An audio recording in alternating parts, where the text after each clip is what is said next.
All right. Calc 2, we are taking a brief detour back to some earlier topics. So we're going to step back in time now to section 4.7. And this is about a rule called L'Hopital's rule. L'Hopital. And so this is a rule to help us do limits. Believe it or not, we're going to be doing some limits here in our next integration section. So I want to just sort of quickly review some limit strategies and then kind of get into this rule. So, quick review, right? So let's say, for example, we were asked to find the limit as x approaches 2. So we're just going to do sort of a simple rational situation. So x to the 2 minus 4 over, let's do x to the 2 minus 5x plus 6, right? Something kind of like this. The basic strategy, right, whenever you're doing limits, technically, right, when you're doing limits, it's different than evaluating a function, right? You don't just like plug in the values. You're trying to look at this expression and you're trying to sort of look at the behavior and see what does this whole thing do as the x values get closer and closer and closer to 2, but not necessarily when it like hits 2 right on the nose. So kind of wink, wink, nudge, nudge. You don't just sub it in. That said, somewhat confusingly, the first strategy is to just sub your value in and then just like see if you get some numbers. For the most part, just as like a basic explanation, if you're doing a limit of a function that's like fairly simple and sort of fairly like well behaved, kind of quote unquote well behaved, not a lot of discontinuities, not a lot of crazy asymptotes or anything like that. What that means is the behavior of the function is all of the values are going to kind of end up where you expect. So your limit values then will kind of also end up where you'd expect. That is kind of the function is kind of always pointing you towards the points where you would sort of expect it to go if you had just subbed in the numbers. Limits get much more interesting when you're looking at things that aren't behaving quite so well. So things like asymptotes.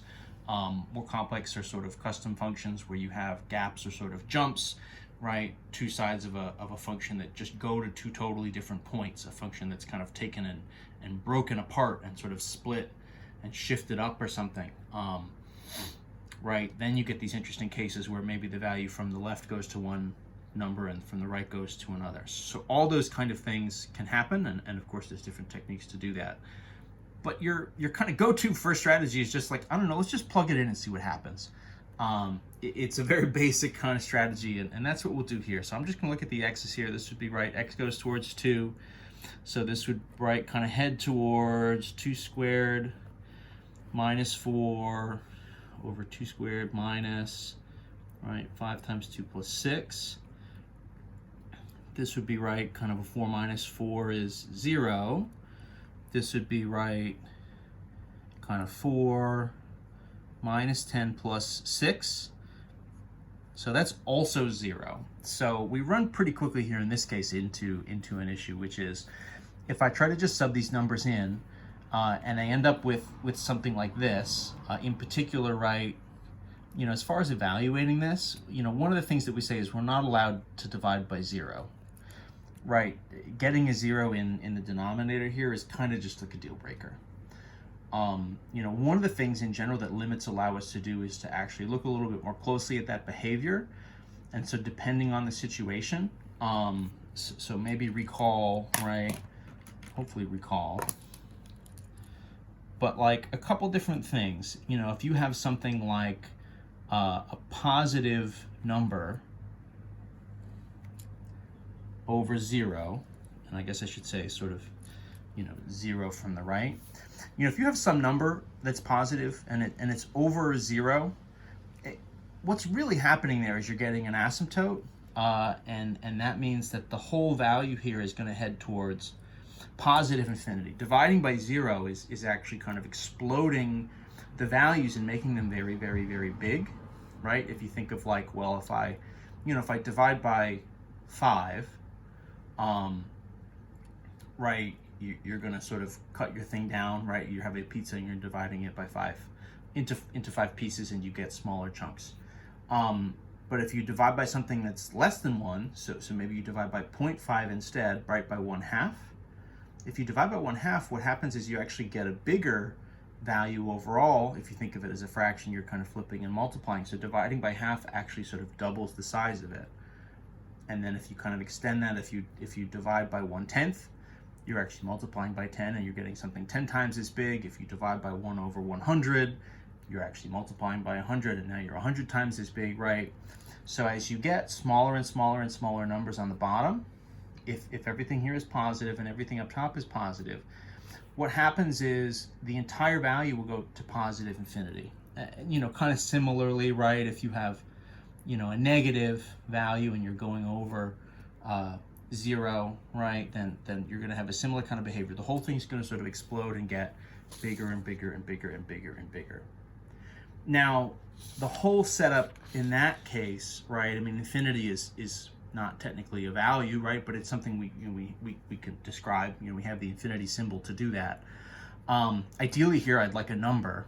Now this is 2 numbers, 0 and 0, but this form, 0/0, is what we call an indeterminate form, right? So as far as limits go, if I have a number over 0, it's not going to give me value. It would technically be a does not exist value, but the behavior would be some sort of positive or negative infinity. But if you get 0/0, what's going to happen here is this could really be anything as far as the behavior goes. It could be 0, or it could just be like some number, or it could be like positive or negative infinity. Literally, in some sense, I guess those are kind of all the options. Fractions would just be numbers. So if you get this kind of 0/0 form, it could go anywhere and could give you any kind of different result. So just getting a 0/0 is not super helpful. This is what we call it's an indeterminate form. It's another way of saying it's like a mystery form, right? It will kind of come up, and it essentially could be anything.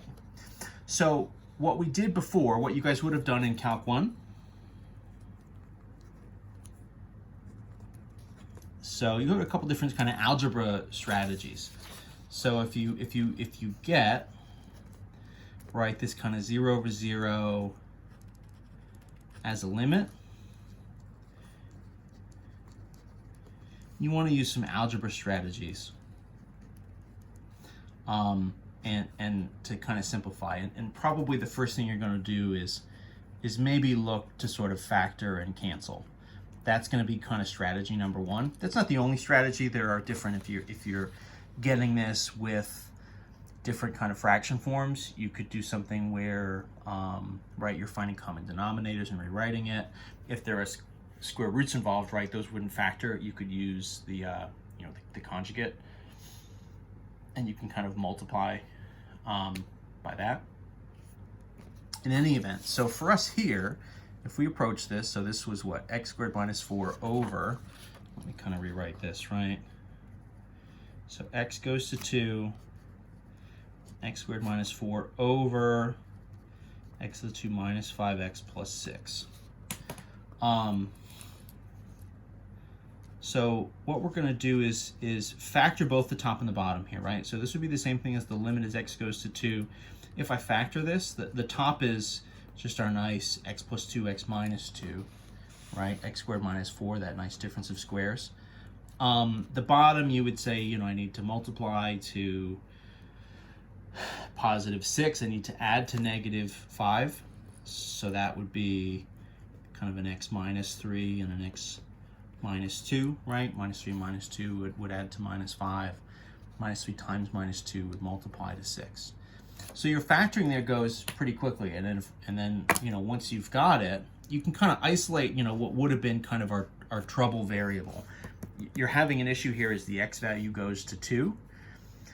If you're getting zeros as x goes to 2, what that kind of tells you is you probably have an x minus 2, right? If you kind of reverse engineer it and say, okay, you know, if I'm getting zeros when I plug in 2, you know, probably what's happening is I have an x minus 2, right? I mean, that kind of logically makes sense, right? Because 2 minus 2 is 0, just in terms of, you know, what my different like terms would be. So probably there's an x minus 2 in both the top and the bottom, because you're getting zeros in both places, which means you can kind of isolate it and cancel them out. And what happens when you do that, right, is you can rewrite it in your new limit, right? X plus 2 over x minus 3. If you do that, now that you have it rewritten, then you can sort of sub in again. So x goes to 2. So now this is going to be the same thing, right, as kind of 2 plus 2 over 2 minus 3, right, which for us is then just going to become, it looks like a negative 4. Right, so there's ways to do that using this technique, using this kind of factoring technique. There's not really a whole lot of calculus there, right? We were kind of doing that as a precursor to all the different calculus rules, the derivative rules. So I just wanted to sort of have that as a review first before we dig into L'Hopital's rule. I'm actually going to, I think, pause this now, right? So this is kind of a review example and just a little bit of kind of limit chit-chat, a little bit of kind of setup, prelude, I guess, to the actual lesson. So I'm going to pause it here and we'll get into the actual rule, the new rule, here in video number 2.